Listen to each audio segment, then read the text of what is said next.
The Prophet ﷺ in the hadith, he said, إِذَا مَاتَ الْعَبْدُ, if the slave dies, انْقَطَعَ عَمَلُهُ, his actions will come to a disconnection. إِلَّا مِنْ ثَلَاثٍ, except three. Three things will carry on for you. All three of them, if you look at it, is because you're a sabab for it. صَدَقَةٌ جَارِيَةٌ, if you give sadaqah, which is jariyah. Sadaqah jariyah, it means sadaqah which is لا ينقطع, does not disconnect. Sadaqah jariyah means a mustamirrah, it's consistent, it's carrying on, it's continuous. That's what it means. Example of that is it's like a waqf, an endowment, carries on. You did that. You have to remember to follow the conditions of what waqf is and how waqf are done and etc. It's something you should take into consideration. And one of the greatest sadaqah, my brothers and sisters, it's what is concealed and it's hidden. Okay, it's what? It is concealed and it's hidden, and that you help those who are in need. Oh, the second one is ilmun yuntafa'u bihi, knowledge that you leave behind which the people benefit from.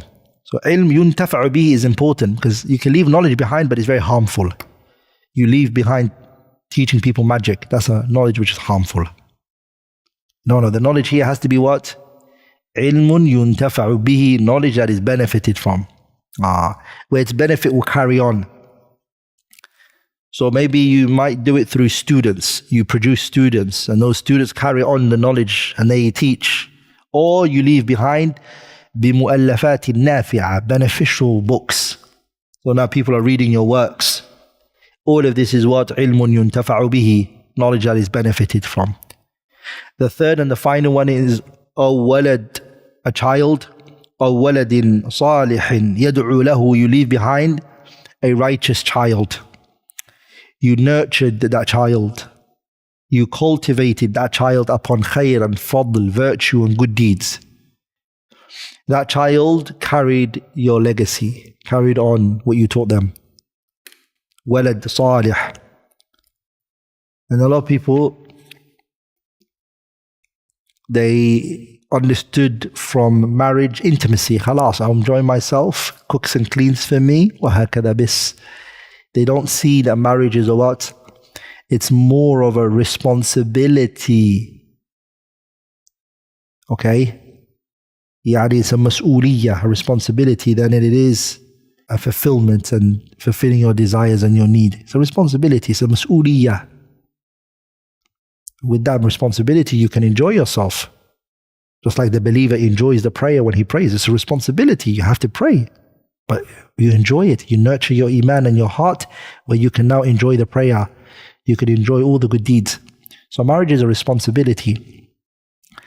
And the children are a responsibility. You'll be asked about those children Yawm al-Qiyamah. Allah is going to ask you, what have you done with your children? And one of the biggest things that we're suffering from today, we're seeing, is offloading the responsibility to others. Just offload it. Just give it to other people. So a man gets married, and he and his wife both choose to have children. So what do?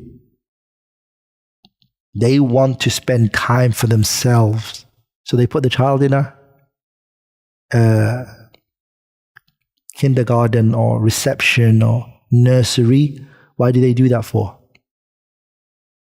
The reason they do it is because they just don't want that. The child's running around the house and it's just headache and all of that. Just offload it. So they offload it. So somebody else is like, bring the child. Good. They now take on your children. They teach everything. You're not seeing what's happening now. The indoctrinating and what they're putting in the head of that child and what he's seeing. The child's learning, absorbing everything. You only see it when he's 18 and he's like now saying all these things. Like, what happened? Yeah, of course. It's been 18 years of indoctrinating. You offloaded it to somebody else. You just gave it to somebody else. You see, brothers? And then another child comes, they do the same thing to the child. So they're not even sending the child to the school and then saying, what are they teaching you? What are you learning in the school? What are you, they're not saying that. What are they doing? Just offload it. So the issue of schools today is not really that they care about what their child learns and what he GCSE, I need my child to get a GCSE, or I want my child to be a student. Nah, it's not that. A lot of parents, it's just like headache. Then they bring on, so Friday, so the 5 days of the week, that's what they do. Monday, Tuesday, Wednesday, Thursday, Friday, that's what they're doing. Then Saturday and Sunday, they send the child to the Quran classes, again, only to what? Again, free time. So then now they're saying to the teacher, you need to take the responsibility that is upon us.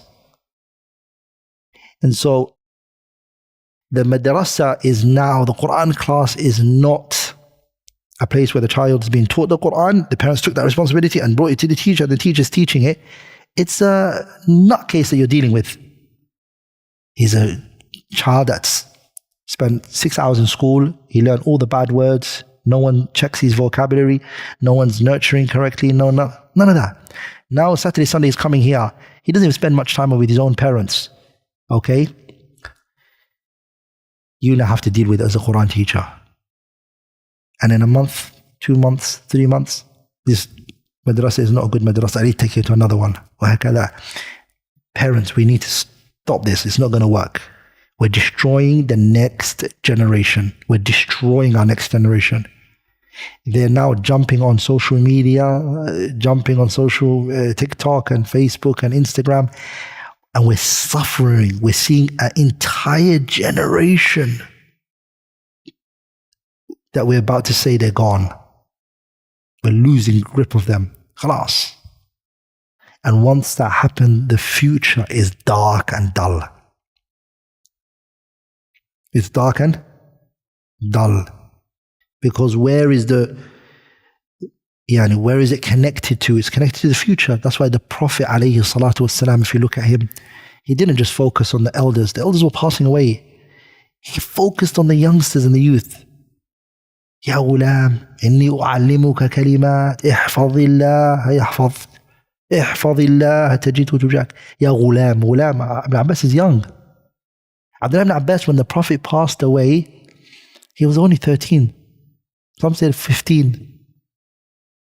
Very young. The Prophet focused on him.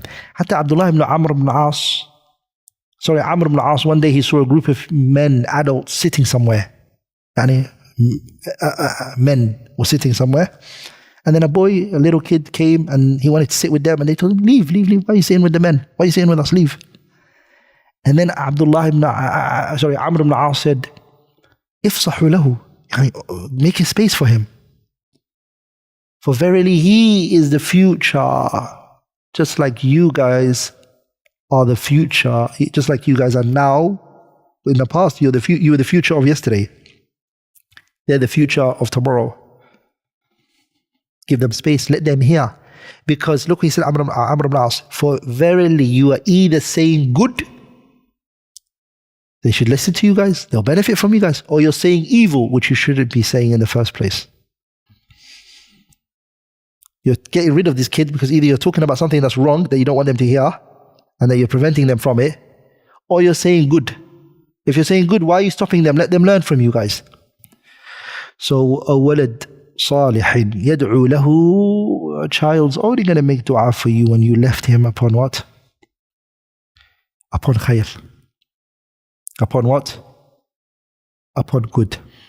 There was a sheikh, his name's called Sheikh Muhammad Abdullah Somali. He was a scholar. كان له حلقة في المسجد الحرام. He had a حلقة in Masjid al-Haram. He used to teach there. He's the teacher of many of the Bashayikh, Sheikh Muqbil and others. He was their teacher. He taught them. He's from the people, from a region in Somalia where the Ethiopians, what they did was they carcerated the men. They take the vein in them which they can have children from. So he couldn't have kids. One day he came into the masjid, scholar of hadith. He saw a father leading the prayer, Taraweeh. When the father finished his first 4, he swapped with his son, who led the second part of this Taraweeh. The sheikh is praying behind, And the son reaches the ayah in Surah Ibrahim. رب اجعلني مقيم الصلاة ومن ذريتي ربنا وتقبل دعاء ربنا اغفر لي ولوالدي وللمؤمنين يوم يقوم الحساب. Father read that, the son read that verse. Sheikh just started to cry. Because in that ayah there's a dua that the child is making for what? For his parents. So he cried, he wept, the Sheikh.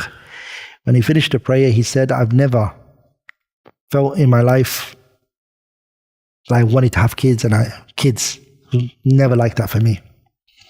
Yeah? But today I did. To see my child lead me in salah, yeah, and recite that verse. And when you have a child and you work on that child, that's a door to what? أَوْ وَلَدٍ صَالِحٍ يَدْعُو لَهُ. Having righteous kids. So, brothers and sisters, take this responsibility serious. A lot of people, they find it disrespectful if you say to them, sit down and spend time with your children. And I say this to brothers as much as I say it to sisters. Wallahi alladhi la ilaha ghayruh. There's nothing greater for a woman than to sit at home and nurture the next generation of people. Wallahi, it's an honorable thing, wallahi. Wallahi, it's an honorable thing. Trying to climb the ladder of career. Wallahi, sister, you're going to be a slave for another boss. Are you not? You go to that tech company that you work for and the boss's name is James. He tells you to do what? He tells you why you're late for. But if your husband says to you, do this, it's an earthquake. Huh? Lakin, James here, he's what? You listen to him. He doesn't respect you, doesn't care about you, he's dealing with you as an employee, sah. Then what you did to your children, what did you do, sister? You took your children and you put them in a care or a nursery or reception, and now those children, who's nurturing them for you? You're going to get tired one day. You're going to get tired. Then now that you've grown old and you realized the child's become 18, you got back pain, you can't work anymore. When you stay at home, the child's like, Mom, you weren't there for me. Why am I going to be there for you? You threw me into school and I never saw you. Sah? So all this is a reality. We keep seeing it, but we don't. Now, I'm not saying all this applies to every sister. Some sisters, they don't have good husbands that are not providing for them. Sah? Some husbands not providing, and they're not choosing to provide, and they don't want to provide when they should do. That's another problem. And so that he's not giving this mother the opportunity to sit at home and have the money she needs. He's meant to say to her, what do you need? I'll take care of that. What else do you need? I'll take care of that. What else do you need? I'll take care of that. But look after, nurture those children for us. And he moves all the obstacles from her way so that she can give her children 110%. That's the job of the man, is he not?